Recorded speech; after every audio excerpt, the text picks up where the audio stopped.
అనారోగ్యాలను రాకుండానే ఆపగలగడం అన్ని చికిత్సల్లోకెల్లా ఉత్తమమైనదని చెప్పవచ్చు. ఎయిడ్స్ లాంటి వ్యాధుల విషయంలో ఇది మరింతగా వర్తిస్తుంది. సురక్షితం కాని లైంగిక కార్యకలాపాల వలన తగిన జాగ్రత్తలను తీసుకోవడం ద్వారా ఎయిడ్స్ ని నివారించే అవకాశం ఉంది. హెచ్ఐవి ఏ ఏ మార్గాల ద్వారా వచ్చే అవకాశం ఉంది, దానిపై ఉన్న అపోహలేంటి, ఎలాంటి జాగ్రత్తలతో దాన్ని నివారించవచ్చు అనే అంశాలకు సంబంధించిన వివరాలు ఇప్పుడు తెలుసుకుందాం.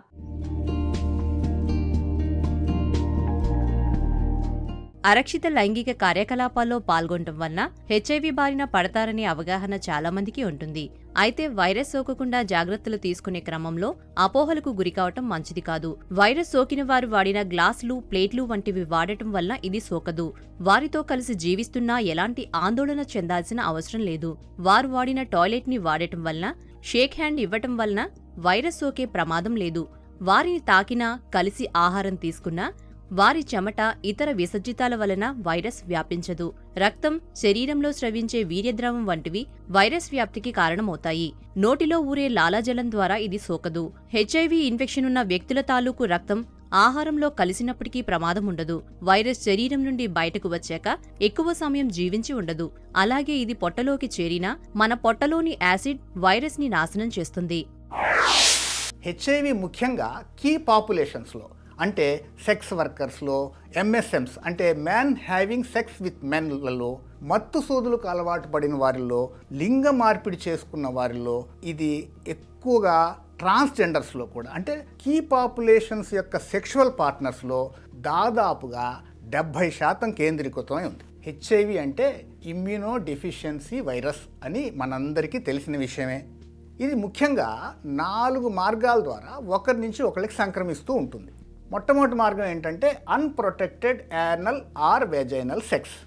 రెండో మార్గం ఏంటంటే ఇంట్రావీనస్ డ్రగ్ యూజర్స్ సూదులు మరియు సిరంజులను షేర్ చేసుకోవడం వల్ల కూడా ఈ హెచ్ఐవి ఒకరి నుంచి ఒకరికి వ్యాపిస్తుంటుంది. ఇక మూడో మార్గం హెచ్ఐవితో కలుషితమైనటువంటి బ్లడ్ అండ్ బ్లడ్ ప్రొడక్ట్స్ని ఎక్కించుకోవడం వల్ల.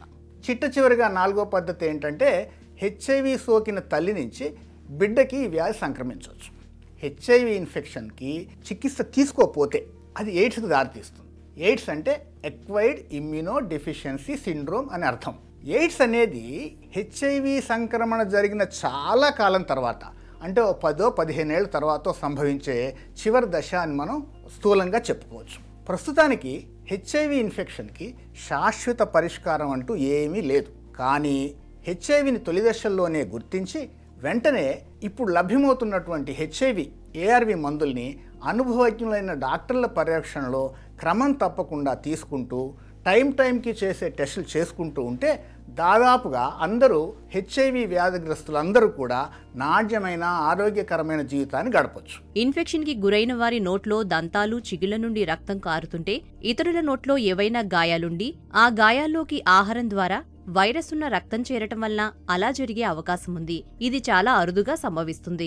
లైంగిక కార్యకలాపాల్లో కండోంలను వాడటం ద్వారా వైరస్ సోకకుండా ఆపే అవకాశం ఉంది. అయితే కండోంలను సరిగ్గా వాడటం, అవి చిరగకుండా చూసుకోవటం లాంటి జాగ్రత్తలు తప్పనిసరి. వాటిని వాడటంలో చేసే పొరపాట్ల వలన వైరస్ వ్యాపించే అవకాశం ఉంది. అలాగే అసహజమైన లైంగిక కార్యకలాపాలు హెచ్ఐవికి దారితీయకుండా తగిన జాగ్రత్తలు తీసుకోవటం అవసరం. ఇతరులు వాడిన సిరింజిలను వాడటం వలన కూడా వైరస్ సోకే అవకాశం ఉంటుంది కనుక కొత్త సూదులను మాత్రమే వాడాలి, లేదా స్టెరిలైజ్ చేసిన వాటినే వాడాలి. ప్రస్తుతం హెచ్ఐవి ఇన్ఫెక్షన్ ఒక డయాబెటీస్ లాగానో లేక ఒక అధిక రక్తపోటు హై బీపీ లాగానో నియంత్రించబడే దీర్ఘకాలిక వ్యాధిలా పరిగణించబడుతుందే తప్పనిచ్చి ప్రాణాంతకమైన వ్యాధి కాదు, మరణ శాసనం అసలు కానే కాదు. హెచ్ఐవి ఇన్ఫెక్షన్ లేని వారి జీవితకాలంతో పోల్చుకుంటే హెచ్ఐవి సోకిన వారు కూడా వైద్యం తీసుకుంటూ ఉంటే దాదాపుగా అంతే జీవితకాలం ఆరోగ్యంగా జీవించవచ్చు. హెచ్ఐవి రోగులు ఏఆర్వి మందులు వాడుతున్నంత కాలం వారిలోని వైరస్ అదుపులో ఉండడమే కాకుండా వారి లైంగిక భాగస్వాములకు హెచ్ఐవి సోకకుండా కూడా ఉంటుంది. దీన్నే మనం treatment is prevention for transmission అని కూడా అంటాం. దీన్ని హెచ్ఐవి నివారణ, నిర్వహణ మరియు నిర్మూలనలో ఒక కొత్త అధ్యాయంగా మనం పేర్కొనవచ్చు. సేఫ్ సెక్స్ ప్రాక్టీసెస్ గురించి వాళ్ళకి తెలియచెప్పి వారిలో కాండం వాడకాన్ని ప్రోత్సహించి అధికం చేయాలి. మగవారు సుంతి చేయించుకుంటే దానివలన ఈ సుఖ వ్యాధులు హెచ్ఐవి వచ్చే అవకాశం 50 నుంచి 60% తగ్గుతుందని వారికి తెలియచెప్పి వాళ్లతో సుంతీలు చేయించాలి. ఇంట్రావీనస్ డ్రగ్ యూజర్స్కి డీఅడిక్షన్ ట్రీట్మెంట్ ఇప్పించి మత్తు ఇంజెక్షన్స్ వాడకాన్ని ఆపివేయించాలి. సురక్షితమైన రక్తాన్ని ఎంచి ఎక్కించుకోవాలి.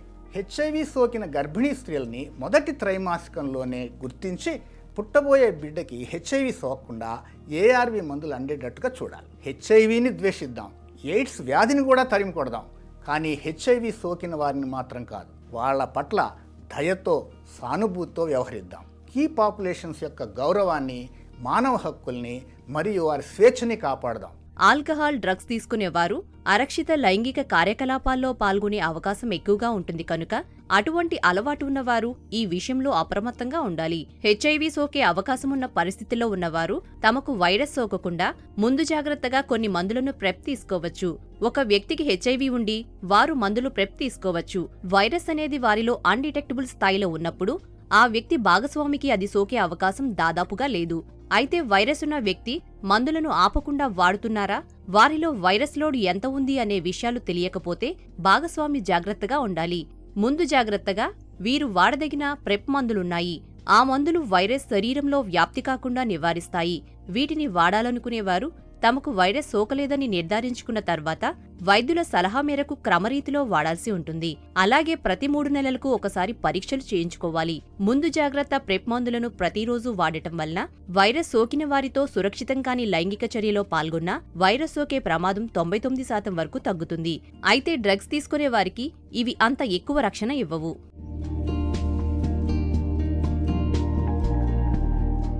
ఎయిడ్స్ని నివారించాలంటే లైంగిక సంబంధాల విషయంలో సురక్షితమైన పద్ధతులను పాటించడం చాలా అవసరం.